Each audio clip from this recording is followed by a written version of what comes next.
করি। নিরামিষ যেন একটা তাদের কাছে একটা বিষাক্ত জিনিস, যে মরে যাবে যেন মানুষ। মাছ মাংস না খেতে পেলে তারা যেন একটা কি অবস্থায় পড়ে যাবে, দুঃসহ অবস্থায় পড়ে যাবে, তারা যেন কোথা থেকে কি হারিয়ে ফেলবে জীবন থেকে, এই কথা ভাবে। কিন্তু আমরা তার দয়ায়, তার কাছে এসে আমার বাড়ির বাচ্চাটাও পর্যন্ত একটা পেঁয়াজের খোসা থাকলে তার বাড়িতে যায় না। আমার একটা নাতনি আছে, আমি অপ্রাসঙ্গিক জায়গায় চলে যাচ্ছি কিনা আমি জানি না, আমি আমার নিজের মতো করে কথাটা বলতে চাচ্ছি, যে সে পাশের বাড়িতে গেছে, একটা পেঁয়াজের খোসা দেখছে, বলছে বলে এখানে পেঁয়াজের খোসা আছে, আমি যাব না। এই মানে এই ছোটবেলা থেকে আমার ছেলে তার মামা বাড়িতে একদিন গিয়েছিল, পাশের ভাইরা, মামাতো ভাইটা এরা সব একসঙ্গে বসছে, তখন সে নিরামিষ খেত। তাদেরকে আমরা কিন্তু নিরামিষ খাওয়ার জন্য ট্রেনিং দিই না, কিন্তু পাশের ভাইটি, মামাতো ভাইটি তার খাওয়ার জায়গায়, খাওয়ার পাতে একটা মাছের টুকরা ফেলে দিয়েছে। তার খাওয়াটাই বসে খেলোই না, কান্না, সেই বাচ্চা অবস্থায় কাঁদতে কাঁদতে কাঁদতে কাঁদতে উঠে গেল, কিন্তু তাকে খাওয়াতে পারলো না।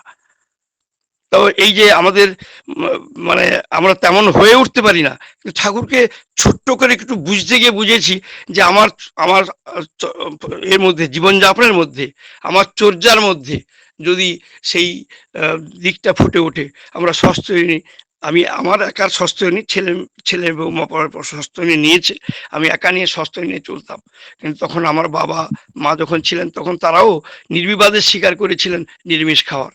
তারা কখনো প্রশ্ন করেননি যে আমাদের জন্য আলাদা করে মাছ। তো আমি অনেক ফ্যামিলিতে গিয়ে দেখেছি যে তার বাবার জন্য মাছের, তার জন্য আমিষ, ওর জন্য নিরামিষ, এরকম করে তৈরি হয়। যে আমি ঠাকুরের অসীম দয়া লাভ করেছি যে আমার পরিবারে আমার কেউই, আমার এমন আত্মীয় বন্ধু বান্ধবরাও আছে যারা আমাকে এই আমিষ, বাড়িতে এসে আমিষ খাওয়ার কথা কেউ প্রসঙ্গ তোলেনি। এমনকি আমার আমার বাড়িতে আমার মা যখন দেহ রাখলেন, বাবা যখন দেহ রাখলেন, তখন পাশের পাশের পড়শিরা, তারা, আমাদের এখানে নিয়ম আছে শালা করতে হয়, সেই শালাতে আমার পাশের বাড়িটা আমাদের খুব বিরোধিতা করে তারা। কিন্তু তারা এসে বলেছিল যে না, যার যে বাড়িতে আমরা আমরা এখানে আমরা ছিলাম, তো আমাদের বাড়িটা ছিল ভগবানপুর, সেখান থেকে আমরা এখানে কর্মসূত্রে চলে আসি। আমি কলেজে পড়তাম, সেখান থেকে কলেজে পড়াকালীন এখানে আমাদের অভাব ছিল খুব। আমার একটা এখানে বড় বাড়িতে আমার টিউশন ব্যবস্থা করে দেয় এখানে এক দাদা, তার শ্বশুর বাড়িতে থাকতাম পিংলায়। উম, তো মন্ডলবার বলে সেখানে থাকতো। আর আমাদের এখানে যে জামাইটি, তার এই বাড়ি ছিল তেমাথানিতে। তিনি একটু বর্ধিষ্ণু ব্রাহ্মণ বাড়ির ছেলে ছিলেন। তিনি আমাকে নিয়ে এলেন যে মাস্টারমশাই তুমি চলো, আমাদের ওখানে বড় ভালো বাড়ি আছে, তোমাকে আমি টিউশনের ব্যবস্থা করে দেবো। তো আমি সেই বাড়িতে টিউশন করতাম। আর হচ্ছে গিয়ে আমার এই পড়াশোনা, সেখানে টিউশন করতাম মানে কি, টিউশন করতাম এবং তার অবসর সময়ে সেই বাড়ির কাজকর্ম করে দিতাম। তাদের দোকান ছিল, দোকানেও চলে যেতাম। তাদের বাগানে ঘাসটা হলে ঘাসটা মেরে দিতাম। কখনো গমটা ভাঙাতে হবে, গমটা ভাঙিয়ে দিতাম। আমার কিন্তু বেতন ছিল 20 টাকা। তো তার মধ্যেই আমাকে জামা কাপড় এবং সাবান সবকিছু কিনতে হতো। তো সেই অবস্থায় আমি ওখানে আহ, মানে টিউশন করতাম। আর এই আর হচ্ছে গিয়ে ওই তাদের এইসব কাজকর্ম করতাম, এইভাবে আমার সময় কাটতো। পরবর্তীকালে আমার ঠাকুরের দীক্ষা হয়। আমি একদিন রাস্তা দিয়ে হেঁটে যাচ্ছি তেমাথানি বাজারে, আমি যেখানটা থাকতাম সেখান থেকে 1 কিলোমিটার 1.5 কিলোমিটার মতো ডিস্টেন্স, কুচাইপুর বলে একটা জায়গা, সেই জায়গাতে ওই দাদার বাড়িতে থাকতাম, বাবুর বাড়িতে। আর বাচ্চাদের পড়াতাম। আর হেঁটে অবসর সময়, তাদের দোকানটা তেমাথানিতে ছিল, হেঁটে হেঁটে আসছি একদিন, তখন আমাকে 2 দাদা ধরেছে রাস্তায়, যে দাদা কিছু, এই তখন ওই দুর্গাপূজার সময়টা, তখন রসিদ কালেকশন হতো, ধরেছে। আমি তো, আমার কাছে কিছুই নেই তখন, 5 টাকাটা কত ছিল, আমি সেই 5 টাকা তাদের, ভাই তারা এমন ধরেছে যে মাস্টার, তো ওকে দিতে হবে। আমাকে মাস্টার মাস্টার করে ডাকতো, আমাদের টিউশনের মাস্টার ছিলাম।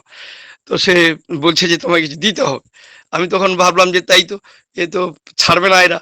তো আমি হালতে টালতে দেখলাম যে 5টা টাকা মতো ছিল। তো আমি ওদেরকে দিলাম। ওরা খুশি হয়ে আমাকে একটা রসিদ দিল। এবং সেই বছরই আমার আমার এই ঠাকুরের নাম তখন আমি প্রথম শুনলাম। এবং এই দেওয়াটাই বোধহয় ঠাকুর আমাকে দয়া করে ইঙ্গিত দিলেন, কোলে তুলে নিলেন। আমি ওই বছরই আমি চলে যাব ওই ছুটির দিনটা, তখন টিউশন নেই।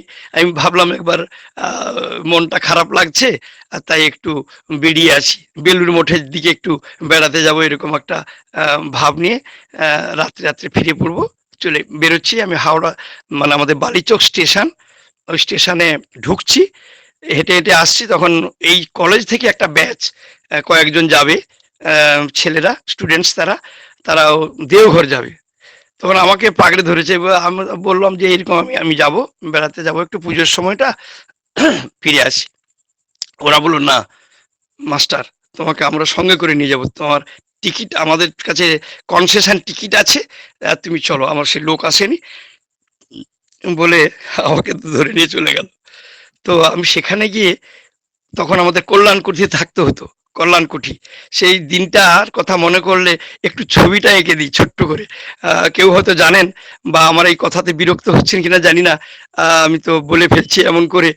তো সেই কল্যাণকুঠিতে গিয়ে থাকতাম, কল্যাণকুঠিতে সেখানে কি অবস্থায় থাকতে হতো আজকের দিনে এই কথাটা ভাবাই যাবে না, যে আজকে নতুন প্রজন্ম ঠাকুর বাড়ির কথাটা শুনলে অবাক হবেন। সেই কল্যাণকুঠিতে এক পাশে আমরা থাকতাম, সেখানে ওই চাঁচ দিয়ে ঘিরে দেওয়া হতো, আর সেই পাশেই সব ওই মোবাইল ল্যাট্রিনের মতো গর্ত করে দেওয়া হতো, প্যান লাগিয়ে দেওয়া হতো, এবং এই ডম চাঁচড়া বলে, চাঁচ বলে সেগুলোকে, যেগুলোকে আমরা পেতে পেতে শুতাম আগে, সেই চাঁচড়াগুলি সেগুলোকে দিয়ে পাশের পার্টিশন করা হতো, সেখানে একসঙ্গে 15-20 জন ল্যাট্রিন বাথরুম করতো, আর পাশে আমরা থাকতাম।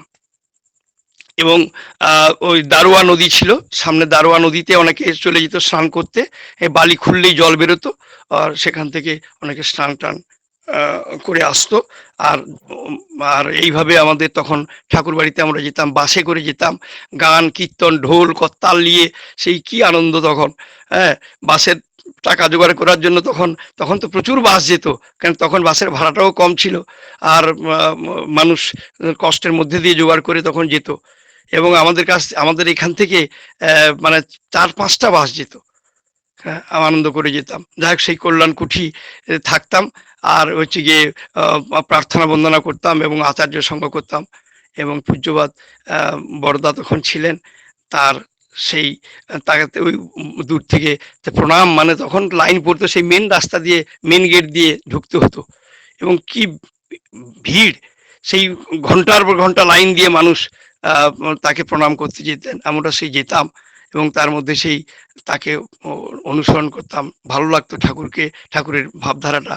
আমি গিয়ে প্রথম গিয়ে বাণীগুলি যে টাঙানো আছে এই আশ্রমের চতুর্দিকে, এই একটা খাতা নিয়ে আমি বাণীগুলো বসে বসে, আমার কাজ ছিল ওই বাণীগুলিকে টুকে টুকে টুকে টুকে নেওয়া, এবং সেরকম বসে বসে টুকতাম। আমি এই কথা তো কখনো শুনিনি, এই কথা তো কখনো বুঝিনি, এমন পড়াশোনা করছি আমি, বিএ পাস করেছি, বাংলা অনার্স নিয়ে ভর্তি হয়েছিলাম, কিন্তু এই কথা তো আমার জীবনে নতুন। তখন আমি আস্তে আস্তে করে যেন হারিয়ে যাচ্ছি কোথায়। এই আর ঠাকুরের এই যে প্রার্থনা বন্দনার জায়গাগুলি দেখে এত ভালো লাগতো। তখন তো আমি ঠাকুরকে বুঝি না এমন করে, এই প্রথমেই নাম শুনেছি। তা ওরা তো ওইরকম আখ ভাঙতে চলে যেত, পাশে আখের ক্ষেত ছিল, সেই আখ টাক ভাঙতে চলে যেত, আর আমি কিন্তু ওই ঠাকুরের আশ্রমে পাক খেতাম। তারপরে ওখানেই আমার দীক্ষা হয়ে গেল। ওরা 5-6 জন গেছিলাম, আজ 5-6 জনের মধ্যে আজকের অনেকেই নেই, পৃথিবী ছেড়ে চলে গেছে। আর তো আমি কিন্তু দয়াল আমাকে বাঁচিয়ে রেখেছেন এখনো। তো সেখানে আমার দীক্ষা হয় আমার সদেহ দুলালদার মাধ্যমে। সেখানে আগে নির্দেশ নিতে হতো, আচার্যদেবের কাছে নিবেদন হতো, তখন তিনি যেমন বলতেন তেমন এই দুলালদার কাছেই আমার দীক্ষাটা হয়েছিল। যাই হোক, এমন ঋত্বিক পাওয়া আমার ভাগ্যে জুটেছিল। এখন অনেকে অবশ্য আচার্যদেবের কাছে দীক্ষা পান, এটাও তাদের চরম সৌভাগ্য। ঠাকুর পরিবারের অনেক মানুষের কাছে দীক্ষা তারা দেন, সেটাও তাদের সৌভাগ্য। যাই হোক, আমি দুলালদার মতো সাধকের কাছে আমার দীক্ষাটা হয়েছিল, এও আমার চরম গর্ব। আমার স্ত্রী যখন বিয়ের পরে, তার শরীর এত খারাপ ছিল যে প্রতিনিয়ত অম্বল আর গামছা নিয়ে বসে থাকতো, কি আমাশা না পায়খানা কি সব ছিল, এত ঘন ঘন পায়খানায় যেত, আর অ্যাসিড ট্যাসিড নিয়ে রুগ্ন। আর দুলালদা তাকে কয়েকটি ওইরকম আসতেন।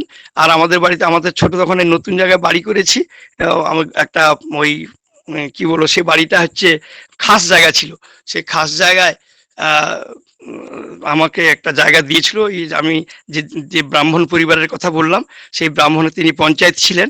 তিনি আমাকে একটা ওই জায়গায় দাদাদের সঙ্গে সেই গ্রামের, সেই আমাদের যে লুটুনিয়া গ্রাম, সেই গ্রামে আমাকে দাদার সঙ্গে কথা বলে যে গরিব ছেলে আর পড়াশোনা করে, আর এখানে ছেলেদের পড়ায় টড়ায়, তোমরা রাখো, ভালো ছেলে বলে আমাকে একটা জায়গা করে দিল। সেখানে আমি খড়টড় চাই করে একটা ছোট্ট বাড়ি বানিয়েছিলাম। আমার দুলাল দা সেই বাড়িতে, মানে হাঁটু করে ঢুকতে হতো। আমার দুলাল দা কিন্তু সেই বাড়িতে এসে থাকতেন। কি বলবো, আজকে মনে হচ্ছে যে তিনি চলে গেছেন, কিন্তু আমাদেরকে এত ভালোবাসতেন। সেই হাঁটু গেড়ে ঢুকে আমার সেই বাড়িতে তিনি থাকতেন, রাত কাটাতেন।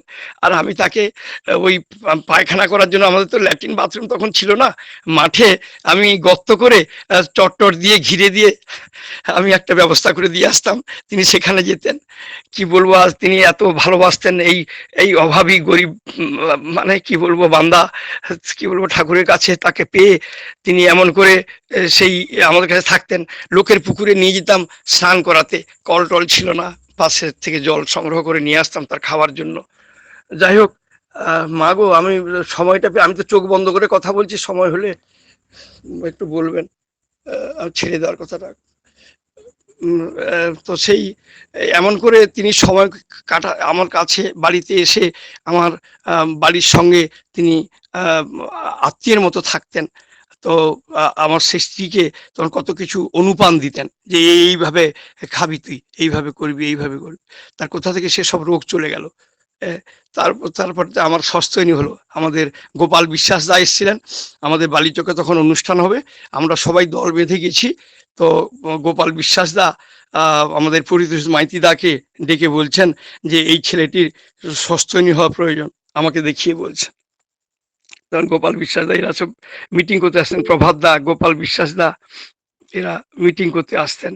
আর সেই গোপালদার সেই তাকে সেই একটা, সেও একজন শিশুর মতো, তার হাসি, সে যারা তাকে দেখেছেন তা দেখলে বুঝতে পারে হাসিটা কি অপূর্ব ছিল। তো তো আমরা সেখানে মিটিং এখানে সস্তনী, পরবর্তীকালে আমার সস্তনী হয়। আর ঠাকুরকে নিয়ে এইভাবে আমার মতো করে চলতে থাকি। কিন্তু ওই সেই আমি থাকতাম ওই দাসেদের বাড়িতে, সেখানে মানে দিনের পর দিন আমিষ খাওয়ার হতো। বিরাট বাড়ি ছিল, সেখানে তাসের আড্ডা বসতো। আমি বাচ্চাদের একটা জায়গায় পড়াতাম, আর এসে দেখতাম, পড়ার ফাঁকে ফাঁকে দেখতাম তাদের ২-৩ পাইল আসান, কোথায় ওই ব্রিজ খেলা হতো, কোথায় পিয়ার নাকি এসব কথা খেলাগুলো হতো, ভুলে গেছি। ওইসব খেলাগুলো হতো এবং সবাই ওই বাড়িতে খেত। ডিম হতো, মাছ হতো, মাংস হতো, নিত্য দিন এই আমিষ চলতো। আমার তখন ঠাকুরের দীক্ষা হয়ে গেছে। আমার হঠাৎ করে ভেতরে ভেতরে ঠাকুর যে নিরামিষ খাওয়ার কথা বলছেন, আমাকে সেটা আপ্লুত করতো। আমি তখন ওই বাড়িতে, আমার ৪টা বৌদি ছিল, সেই ৪টা বৌদি তখন ওই রান্না বান্না করতো, তাদের সঙ্গে আমি আপনজনের মতো মিশতাম। এমন আপনজনের মতো মিশতাম, তারা আমাকে টেনে নিয়ে গিয়ে পাতে বসিয়ে খাওয়াতো। যদিও ঠাকুর পাতে বসে খাওয়ার কথাটা বারণ করেছেন, কিন্তু আমি তার বাড়িতে একটা চাকর ছিলাম, একটা মাস্টার চাকর ছিলাম।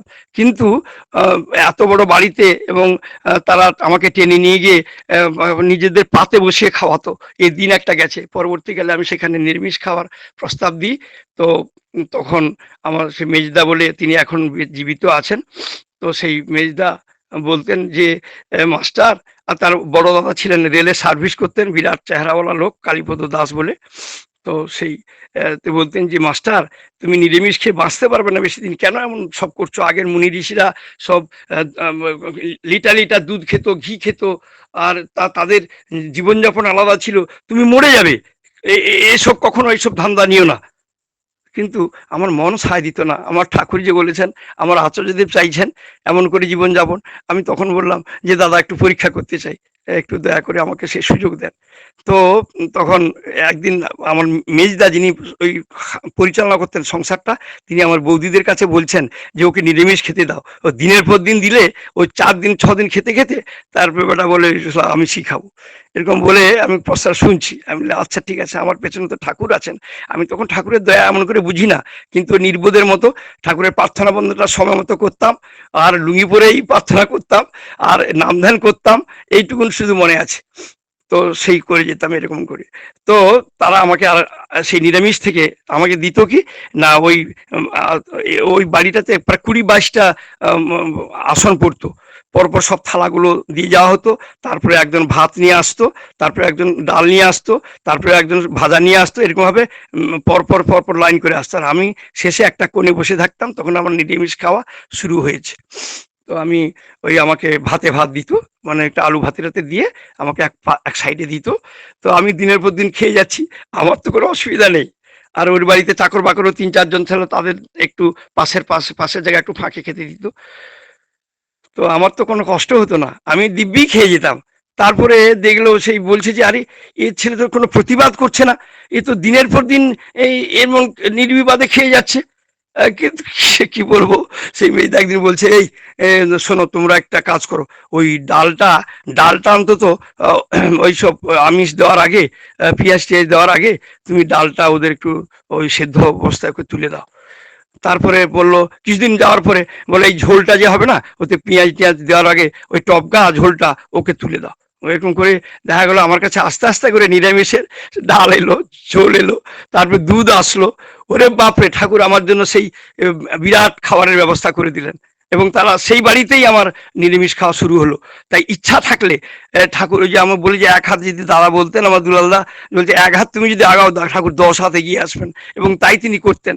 এবং আমাকে কত ভয় দেখাতেন। পরবর্তীকালে আমি দেখেছি তাদের মুড়ির টিন নিয়ে শুয়ে থাকতে, মানে পেটের কলিক হতো তাদের। ওই আমিষ এত খেত, মাছ মাংস তেল টেল এত খেত যে তাদের ওই মুড়ির টিন মাথার কাছে নিয়ে শুয়ে থাকতো দাদারা। আমি তো বহুদিন ওই বাড়িতে ছিলাম।